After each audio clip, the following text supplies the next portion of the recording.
Hello and welcome everyone, I'm Madals and today I have got game number 1 of a best of 3. It is between two very awesome players and I am incredibly excited to see what is going to happen here. So I'm just going to get straight into this and introduce them.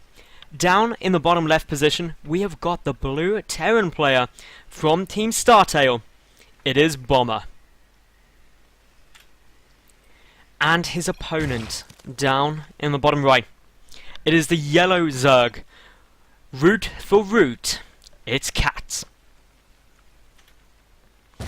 Now, of course, CatZ does have some fairly unusual builds up his sleeve. He does things which many a player would just sit there scratching their head at and thinking, WTF. But he makes them work, so that's all cool. Bomber. Well, Bomber doesn't really need an introduction. He's fairly awesome, and that is an understatement. He is very awesome. And he has got some solid play that will give even the best a run for their money. So, which way this goes, I just don't know. I have no clue at all. I think it's going to be all 3 games if I had to make a prediction, because I think Bomber could get caught off guard by something a little sneaky the CatZ will do, but we've got to wait and see. It is Whirlwind after all. We can get some funky stuff happening, but for the moment CatZ hasn't thrown down an early spawning pool. So that's good, but he also hasn't made a proxy hatchery yet, which is another thing which wouldn't be uncommon to see CatZ do. So, things, until they start going standard for CatZ, I'm just very, very untrusting, but he is rallying a drone down. He's going to be going for a... Okay, where's this? This drone is... Okay, the drone is going to be getting a 16 hatchery. That's fine, so a little bit later. Meanwhile, the drone scout is coming in being like, hey, I'm a drone, I'm going to run around, you've not made anything, so that means you're going to make a command center. Boom, command center down there. That's good, I'm not getting proxied, which is something you wouldn't really expect on Whirlwind to get a proxy 2 racks, but hey, crazier things have happened. And if anyone has seen those crazy things, of course it is CatZ, because he was probably doing them.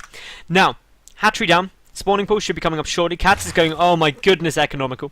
Like, you can actually afford a spawning pool outright. Is he gonna... CatZ? Yep, there we go. He's taking the natural base with a hatchery. I did say that this is the sort of... Okay, a proxy hatchery is ridiculously common for CatZ, and that's just like...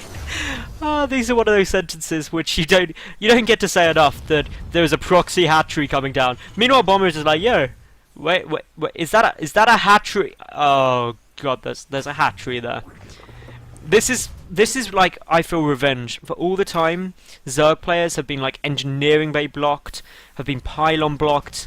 Now they're just like, screw it, I'm gonna hatchery block your natural. See how you like that. The bunker is coming down, the SCV is starting to drill its way through. This is gonna take such a ridiculously long time to get taken out. CatZ in the meantime, they're like, guess I'll get a spawning pool, guess I'll drone up, everything's fine, because you've got to deal with this hatchery.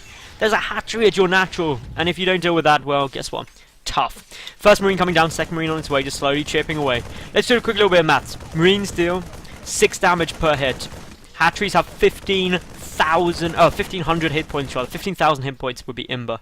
That would be so ridiculously OP, it would be hilarious. Everyone would just build like a wall of hatcheries outside their opponent's base. But still, look. And then it's not just taking out the hatchery either, because the creep spread's going to be there. That takes even longer to recede. And this is just like Bomber just being like, oh, for goodness sake, why do I have to deal with this sort of thing? It's so frustrating, especially when I'm in command center first. But CatZ is now just like, I've got a hatchery outside your base, and now I'm going to follow this up with Zerglings and some... Oh, so drone's going to come and build spine crawlers.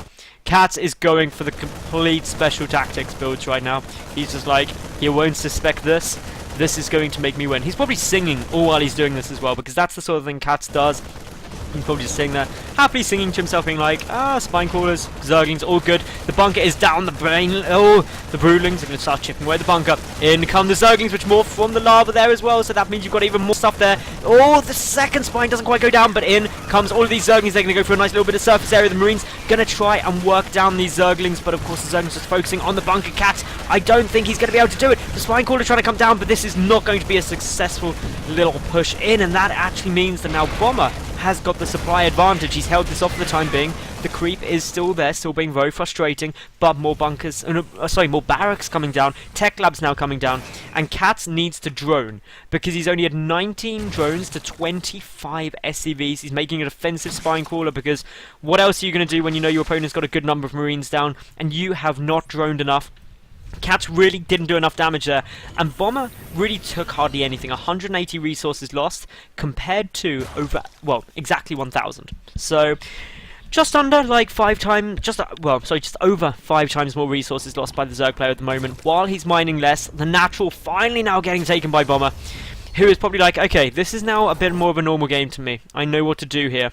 I can take my third command center. I can just get in an economically good spot because my opponent has committed a lot to putting on the early pain, which did very little on its own. So this is good. But CatZ is just like, I am not done yet with this aggression. I'm getting a Roach Warren in case you come and try and kill me. Bomber, at the meantime, though, he's just like, making Marines. Lots and lots of Marines, that's good. Baning Nest is good against lots of Marines, though. So CatZ, he's got this down to a T. The Overlord not sacrificing itself in yet. Doesn't know about the third command center. Doesn't know the combat shield is coming down rather than stim, which is usually an indicator that a push will be occurring a lot sooner rather than later. And there we go, the Marines already moving across. This is getting very scary for CatZ because CatZ is droning.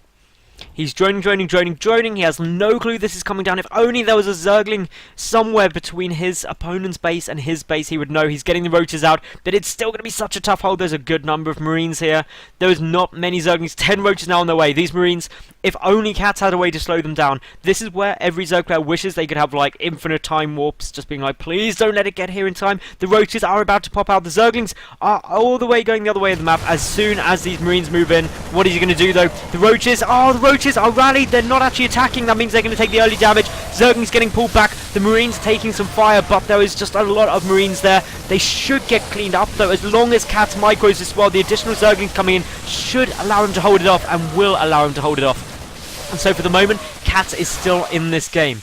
He didn't die yet, but look at the worker count, 32 to 40, plus 3 mules for Bomber. Economically, he is in such a fantastic spot. But CatZ, he is going to start putting on the pain again. Notice no Widow Mines or anything like that. Banelings are morphing. Bomber, is he prepared for this? Well, he's getting 2 additional bunkers down. But CatZ is just rallying more and more Zerglings. The Banelings, 12 of them morphing in. They can really start wrecking through this. The Marine count not too high. Even a 4th bunker now coming down. Bomber's like, he's going to try and kill me. I just know he's going to try and kill me. If I can hold this, I can win the game, but he can't afford to take much damage. In come the Banelings. They're just running straight for the bunker. Already SCV's getting pulled, but still a lot more Banelings are remaining. They're trying to detonate on both bunkers. Both of these bunkers go down, and that now means that these Marines, these Marauders, are the only thing standing between defeat and a win for Bomber. More Banelings wandering in, more Zerglings wandering in, but the wall off is going to get recompleted. The Banelings have got to try and get some good connections. Here they come, but they get focused down. A tank there too. Bomber is in a good spot now. He hasn't taken much damage. And CatZ, GG, well played. Game number 1 goes to the StarTale player. But my goodness, that game was funky. If you like that, make sure you like the video. Leave a cool comment and subscribe. Then flick over to game number 2. I'll see you there in just a second.